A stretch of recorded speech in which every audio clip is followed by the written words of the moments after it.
Hey guys, and welcome back to another Ask Keo. This should be like session 6 or something like that. I don't know, but this is where you guys have somehow, in some way, asked me questions, and I am gonna bring you answers. So sit back, and I hope you enjoy. And if you have any other questions, you can either leave them in the comments or on one of my other social media sites, and I will go ahead and make another video in the future.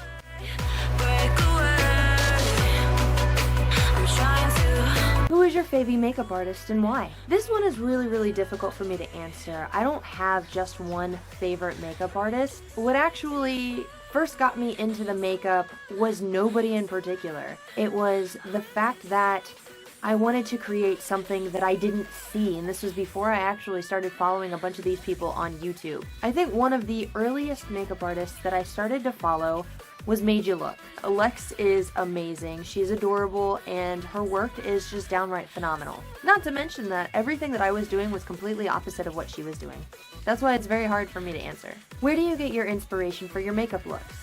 I get my inspiration for the makeup everywhere. When I first started doing the makeup, it was pretty much the internet, I guess, and horror movies. I think it was about going on 5 years ago when I created the Glasgow Smile. I figured out like the term coined the Glasgow Smile, did my research on it, and found out the incredible and impeccable backing story behind the torture, if you will. From there, I could not find a suitable makeup tutorial to follow. I just created my own, which is the one where I'm in my bathroom doing the Glasgow Smile. And since I haven't redone it yet, and I need to, but everybody liked that one, so I was just like, hey, this is the start of something awesome.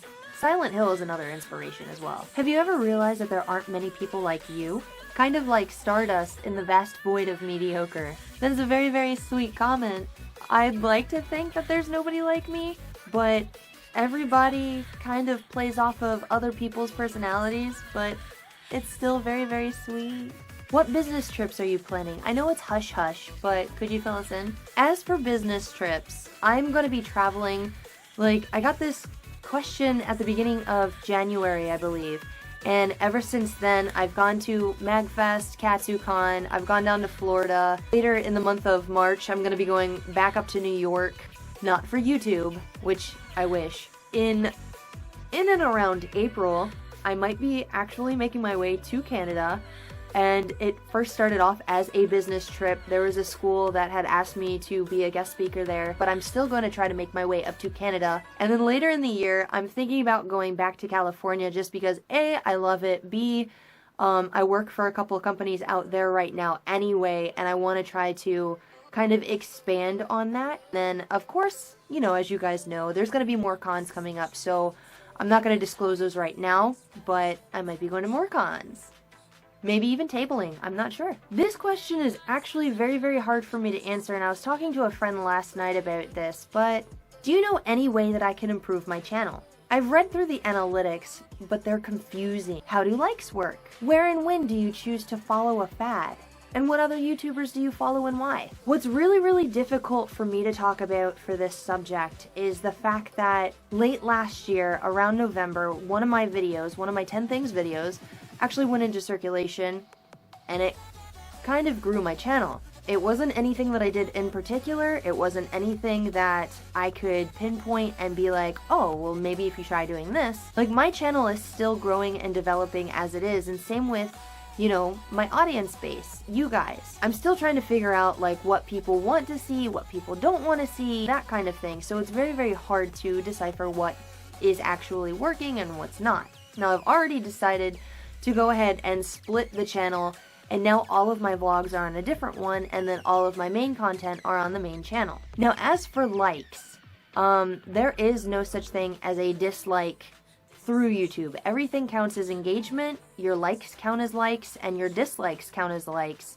and then your comments count as further engagement. It's getting your audience together, and it's making everybody pretty much like communicate. Everything actually benefits your channel. There is no like this is going to bring your channel down to the shitter kind of thing. As for the fad thing, I'm not entirely sure. I do things on my channel the way that I want to do them. If you know, people want to see it, then they'll want to see it. And if they don't, then they don't watch it. It's based off of people who follow you, technically. If people want to watch your stuff, then they'll watch your stuff. As for the YouTubers that I follow a lot more game people than I do anything else. And I will say that a lot of them are actually on my network. As an example, I do follow Mark, and I watch a lot of Markiplier's stuff daily. And then I follow Syndicate Central, or Life of Tom is what he has changed his channel to. I love watching his vlogs and everything just because he seems like a really down-to-earth guy, and I don't know, I love his vlog style. I like how weird he is, and he's always entertaining, no matter if it's like a boring vlog, like his 2-minute vlogs or whatever, that's just like, hey, I woke up, I ate this, whatever. I just find him very, very entertaining as a person. What food gets you in the mood to record? I don't really eat too much food to get me in the mood to record. Now, I will say that I do love pizza and Monster. I would have to say that today, for example, I woke up, I kind of sat down, got my thoughts together, went out and got some Monster, and then came back and started recording. I would have to say Monster is probably my drug of choice. As I said in one of my other videos, it's inside me every day. Monster Gaming. I'm looking at you. What does your fam think of your adventures and your videos? My mother actually has always really admired my charisma. The fact that I can go in front of a large group of people and be the leader instead of the follower has always been like an admiration of hers. The fact that I'm trying to take control of my own life and build something that I can showcase my work and get everything out there is also like really high for her. But what she thinks of my adventures is pretty rad because my entire family used to travel. My grandparents used to travel overseas and out of the US and stuff like that a lot. When they had their kids, which is like my mom and her siblings and stuff, they still traveled while they were growing up a little bit until they settled like here in the US. And then me growing up, my mom kind of traveled around the East Coast quite a bit. It used to be like every 2 years we would get up and kind of move places.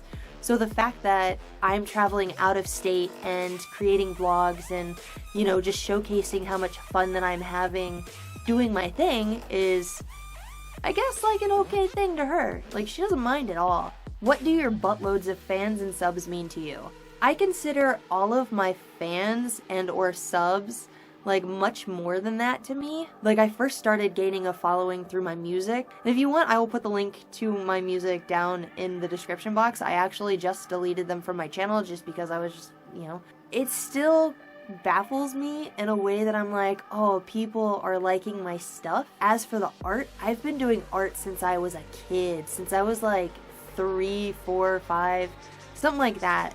And it's been a passion of mine. So to actually post my stuff and for people to be really interested in looking at it or viewing it or, you know, even sharing it around it's breathtaking for me. For a lot of people, giving my stuff a little bit of attention, those people mean so much more than just putting a term of a subscriber or a fan on them. How do you keep yourself from getting discouraged? This one is very like straight to the point, but if I'm having like an off day, like if I don't want to record a gameplay video, then I'll sit down and lose my mind while creating art, and I'll just make the video on the art piece. Now, if I am sitting down to create an art piece and I don't feel like the piece is going to go anywhere, then I will take a step back and maybe even hit up one of my friends and be like, yo, let's hang out or let's create a video together or do something like that. I wake up every day and I'm like, this is what I want to do today. It's one of those things. Like, it's very rare for me to get discouraged, and if I have a lot of other things going on that I can't, like, that actually discourages me from like my set plan of action, then I'll just take a step back, enjoy life for what it is at that moment, and then work around that schedule. Or I'll just put on some anime. How much caffeine and sugar does a panda require to operate at the level of efficiency equal to yours? Seeing as how I'm like the queen of the pandas here, a lot of caffeine. My days are constant go, go, go. It takes a lot of caffeine. especially when you do video shoots and stuff that last until 8 o'clock in the morning. There's a lot of caffeine involved. A lot. And for the last question, what art have your people made for you? Could you do a room tour and show what people have made you? And I'm not gonna do an entire room tour only because there's a lot of stuff in my room. I will show you where I keep a lot of my art from people. Right now it's kind of scattered about. Let's go. First, starting off, right above my bed, I actually have this metal piece which my friend Ed made, and it's my logo from when I created KOA Studio. In this silent corner of my room, I have this piece that a friend Mike created, and on the back it has an inspirational thing, you know, telling me like that he got back into art because of me and stuff, so he created this for me, and I do love me some Dragon Ball Z, especially back in the day, so I decided to hang it on my wall. Right underneath of these two pieces that I did back in college and whatnot, I've got these two, which are very cute, like, drawings, characters, that at my work, this girl really loved my hair, and I believe she created this one first when we were having this anime event, and I was wearing a Charmander Kigurumi, so she drew me, and then later on she came back and she drew me again on top of a coffee. Now, at one of my former jobs, one of my coworkers who was really, really awesome, he was inspired to do art because of me, and the crazy part about him is that he did all of this in MS Paint, and because of the fact that I worked in the copy center, I printed this one off on canvas for him, and he just gave it to me.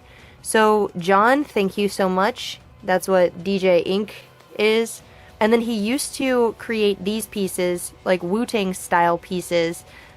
And yeah, this one has a little note on it too. I have a lot more of his work too. This isn't so much of a fan art piece that was given to me, but I received this one at one of the cons, and then a friend of mine who was out of state in Texas, he met up with Ricky and got another one that was signed.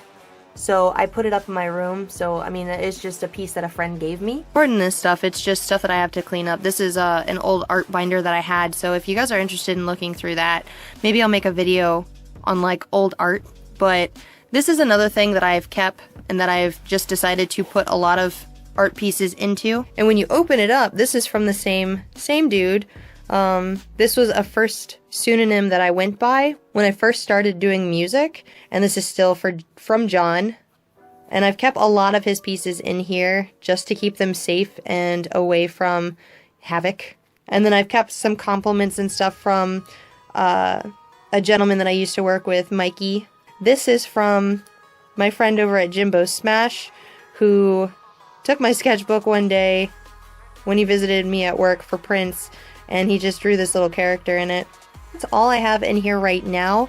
Like I said, I have a lot more pieces that are scattered about, and this is where they all will go. I've got another box in the other room that has more, like, I don't want to consider it fan art, but it's got more art that the people have, like, drawn of me, they've drawn for me. I've decided to keep them safe, so a couple years ago I packed them up.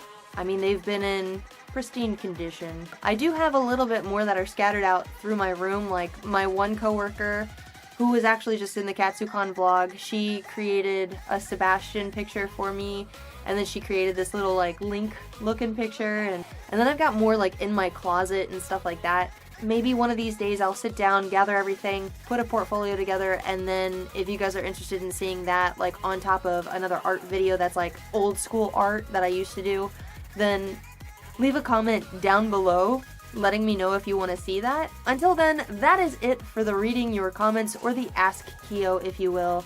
If you guys want to ask me questions, you can put those in the comment section below, or you can tag me on Twitter or Instagram or whatnot. I like answering questions for you guys. I think that it's really fun, and it lets you know a little bit more about me. If you liked what you saw in this video, definitely boop that thumbs up button for me. And don't forget to subscribe to the channel, because I put out new videos every day, Monday through Friday, and there's always something brand new. I will definitely see you guys in the next video. Bye! Also, thank you to everybody who has asked me questions for this one. So,